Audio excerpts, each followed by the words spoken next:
No unit in Warhammer 40,000 deserves their own metal album cover more than the Flayed Ones.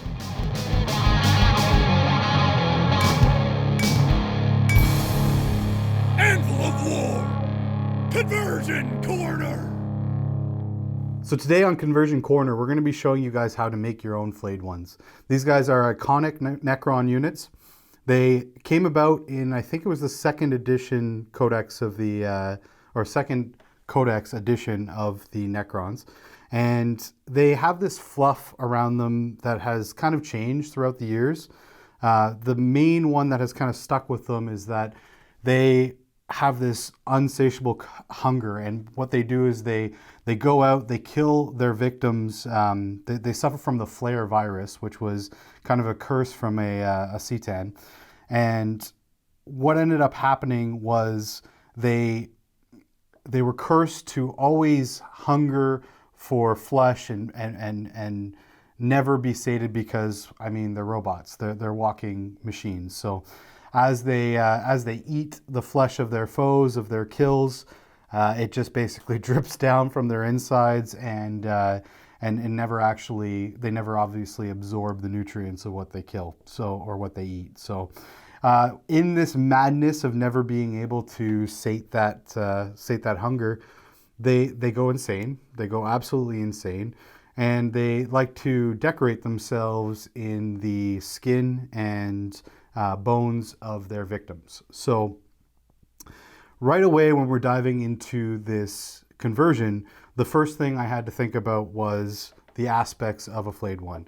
And that was a couple things. Number one, they always have, they generate an extra joint in their legs, which allows them to be a little bit more mobile, a little bit more agile than what they were before. The flare virus doesn't really pick only Necron warriors, although I find that the Games Workshop sculpts really only seem to be based on the Necron warriors, just to keep them kind of coherent.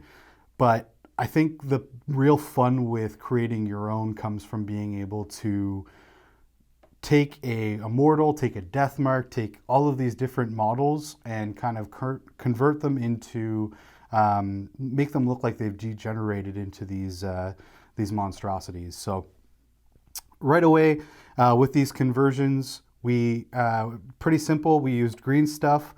We're going to jump over to the forge, and we're going to show you guys how we use green stuff to create the flesh that drapes over all of these guys. One of the most iconic things that comes on it is, that makes it the Flayed One, is the flayed skin that it drapes all over itself.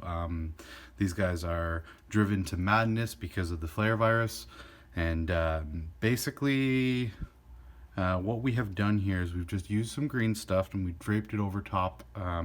Here we have a little skeleton that was used from I believe I don't want to call it the Wood Elves, but I think it was Wood Elves, or I'm dating myself here, a Dryad or Tree Spirit unit. So that usually has like branches and everything protruding from it, but decided to chop those off, just make it look, because it actually kind of looks like a bone. So it looks like he's kind of decorated himself with this. So it's kind of terrifying. And then, the weapons and everything were all converted using just spare sharp bits, as said before. But so we're going to talk about how we're going to get this effect using green stuff. So we have this guy right here is actually going to be the combat specialist. He's got the buffed combat prowess, and the upper torso and the legs, well, actually the arms, the upper torso, and the legs are all used from Necron Immortal. So I wanted to make him look a little beefier and tougher looking. But for this guy right here, we have a Necron Warrior that's been converted. Again, some sharp bits. These are from, I believe, these hand joint parts that I kind of trimmed down. Those are from I think it was like a crypt spider or something like that, something that doesn't exist anymore. Or maybe it was could have been a wraith. But anyways, what I ended up doing was I chopped it down and I added the spiky parts to it, just using some, I believe those were from Tyrannid Warrior or, Tyrannid Warrior Scything Talons or something like that, I think. So just cut them up to make them look a little bit more smooth and metallic. But anyways, this guy is going to get decorated with the skin. So let's get on to that. So we're going to need a few tools in order to do that. So today we're going to be, number one thing you're going to want when you are working with green stuff is you're going to want a dish with some water.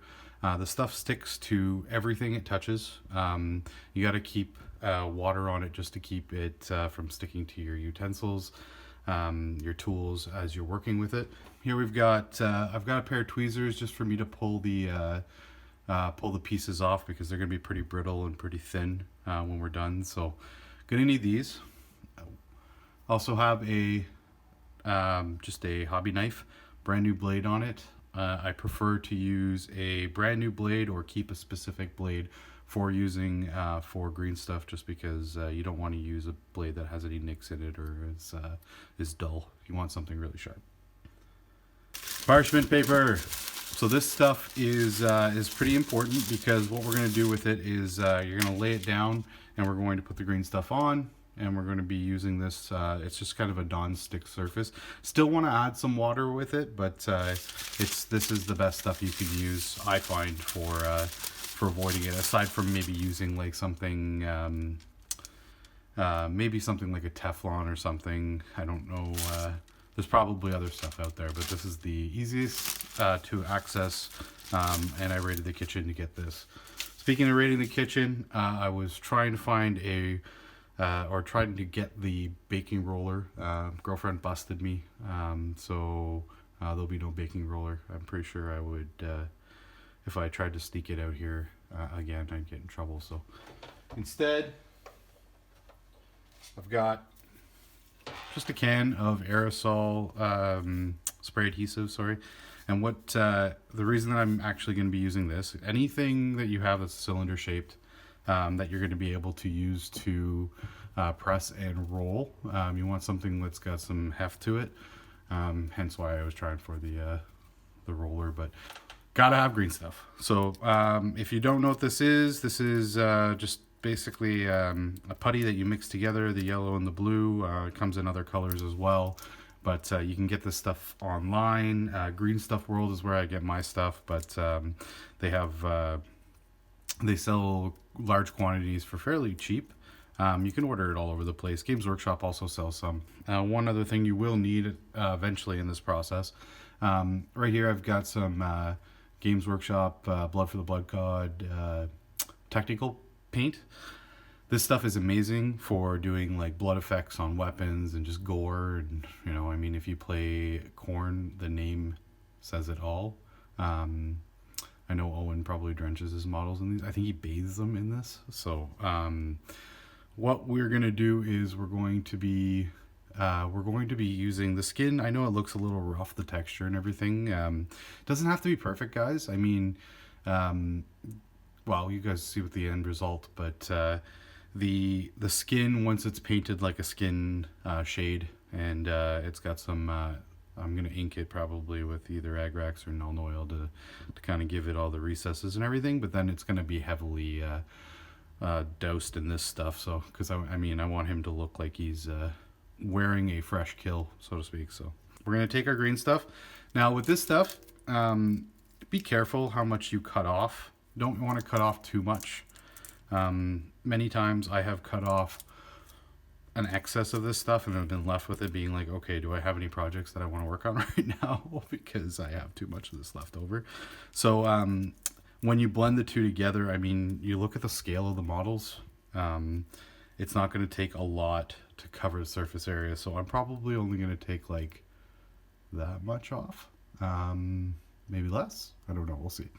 But yeah, it's just a good idea to make sure that you are, once you cut it off or whatever, and you mix it all together, you'll see for your first time, if it is your first time, you're going to see how much it results in. So I'm just gonna pinch enough off. I think that's gonna be I probably went too much again, but that should do. Maybe a little more. This is what happens. I underestimate it, and I end up with too much. Again, water. Don't forget about the water. So you're gonna want to, yeah, you could even just dip your fingers in it and just kind of get your fingertips wet. It stops it from sticking to your hands. And you're just kneading it together. Could probably, yeah, I think that's about right. Okay, so we've got here we have our little ball of green stuff. So we're gonna take one of these parchment paper pieces, and we're going to, actually, sorry, I'm gonna put some water on there first, just to keep it wet and make sure that it doesn't roll through or get stuck to it. It's still sticky enough that it will stick to parchment paper. So I mean, this isn't foolproof for sure. Okay, so there we go. Gonna need my makeshift roller and angry girlfriend proof roller, and then we're gonna put this here, and then I'm just gonna take this and I'm gonna roll it out. And we'll be back once this is done. So I'm just going to pull this apart.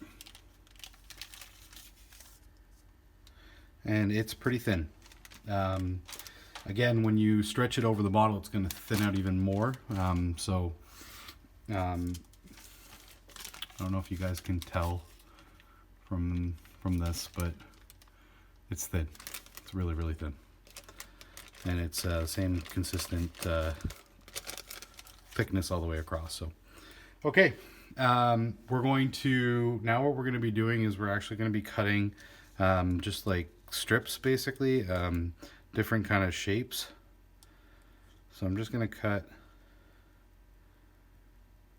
sort of a rectangle out, but then I'm going to also jet it in like that. And there we go. So see, now you're going to be cutting the parchment paper while you do this. So I'm going to get my tweezers out. Again, make sure you you're going to want to soak the tweezers and your tools in water. So don't forget to keep doing that every step of the way. And we're going to pull that off.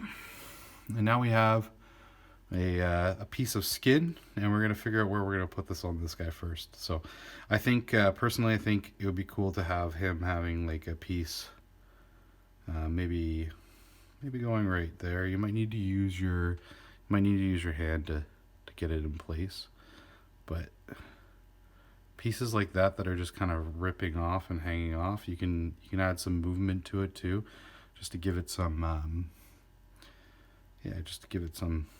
some movement. All right. And then I'm going to tuck it in because it's going to like kind of form, and because it's, you know, it's gory, it's going to stick to the metal as it dries and such. So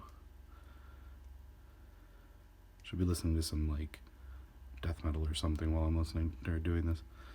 But yeah, and then I'm just going to I'm just poking it just to get it to stick in certain places. And the reason I'm doing that is just two things. One, it's going to give it a texture. I really want that piece to stay there because I think it looks really cool, like draping off of his shoulder. So, sorry if I'm moving this off camera while I'm doing it, but all right. So that's that. Now I'm going to do a couple layers. That's not going to be it. So, but I don't know if you guys can see that, but that's kind of the sense of it right there. And then I'm going to do a couple little smaller pieces. So before this gets any more dry, I want to keep going. So I'm just going to put my tweezers in the water here. I'm going to get my knife, put in the water, get the blade wet. And then I'm going to cut out another little, just a lot thinner, a lot smaller. A lot smaller one. Yeah, it's already sticking to the parchment. There we go. Okay.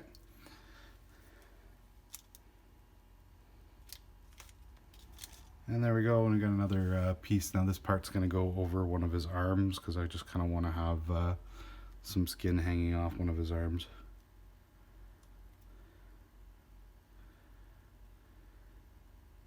Maybe just over the shoulder again, a little bit.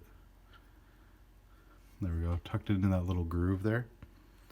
And then just going to grab this piece, pull it down. And yeah, there we go. And then again, just tucking it in underneath the shoulder pad there, because I mean, I want some movement to it too. I don't want it to be just like draping kind of lazy down on his, he's got a lot of movement to this character. When it dries, it's going to shrink a little bit too. Or you always got to remember with green stuff, it's going to shrink. And there we go. Just fraying the edges. I don't want like really flat edges, because I mean, such a weird unit for the Necrons, with them being so like cold and calculated, and you know, just kind of like you think of them as like these automatons that they're just like marching and silent, and then you get these guys that are draping themselves in blood and guts. So yeah, it seems a little weird. All right, so I'm gonna do another little strip, and we'll come back and I'll show you guys, because you guys kind of got the hint here. So I'm gonna cut another little strip out, and we'll be back and I'll show you guys the final product here. I might do a little bit more cleaning up on them, but I'm actually pretty satisfied with how that turned out. So here I actually put another piece just kind of draped across his, draped down and across his head, just kind of like he's almost wearing like a flesh hood, which is, okay. Anyways, that's interesting, kind of how it turned out. I love the flow, and like, yeah, just the movement of it. And then this piece, I just kind of spread it out a little bit, and then I added that little one little strand to give him, yeah, just to make it look like it's a couple strips or whatever hanging from him. This piece right here is going to get some movement just because I don't like how it's sitting on him. So I'm just going to pull that out. All the flow and all the little pieces and everything that I pulled down here, we're going to want to make sure that those are, we're using gravity to help those dry in the right spot. So, and that's pretty much it. I mean, we're going to, we'll fast forward back to the studio, and we'll show you guys how how they look when they're finished. And we're back. That's how we finished these models. So this guy's going to end up being the combat specialist for the for our kill team, Necron kill team for the channel. This guy's going to be the zealot for the kill team. And yeah, just quick little points on the models. With once we finished all the green stuff and it dried, after the primer, after painting the whole thing, we just heavily used the Blood for the Blood God technical paint, went over top of the skeleton on the top of this guy, and all of the skin pieces hanging off of their armor. And yeah, it just gave it this kind of like fresh kill, blood-soaked kind of vibe. With the weapons and the arms, it's really just kind of have fun and create. Raid Your Bits box looks for some spiky pieces. These ones specifically are, the hand from this guy is actually from a Tyranid Warrior Scything Talon. And then I think I have a sword from a orc that I've heavily trimmed down. And yeah, just a couple little other spiky pieces. These are actually extended pieces from I think it was the Canoptic Spider, which is no longer a kit. But again, just raiding your bits box, you come up with all kinds of creative stuff.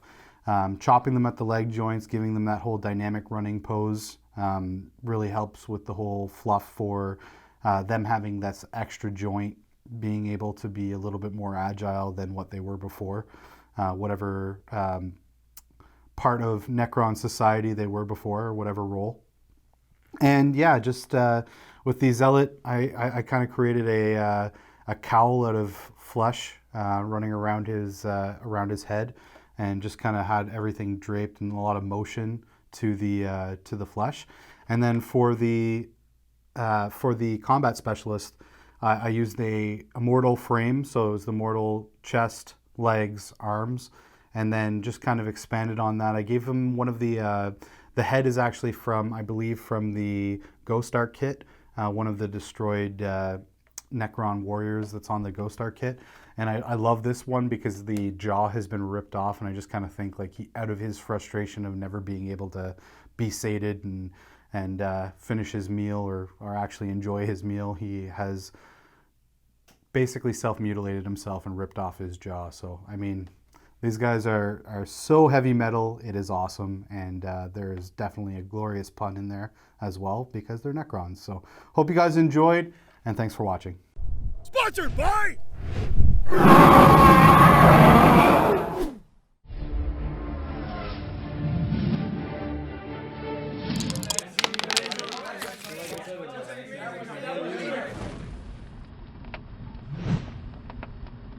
Thanks for watching Anvil of War Gaming. We hope you enjoyed the video. If you want to see more of our content, click on the links on the screen, and don't hesitate to hit the subscribe button right below me. Sculpting stuff, making things, chopping stuff up, blah blah blah. Zealot. Zealot. Not Zealot. Zealot. No, it's Zealot. No, it's Zealot. It is not. It is Zealot.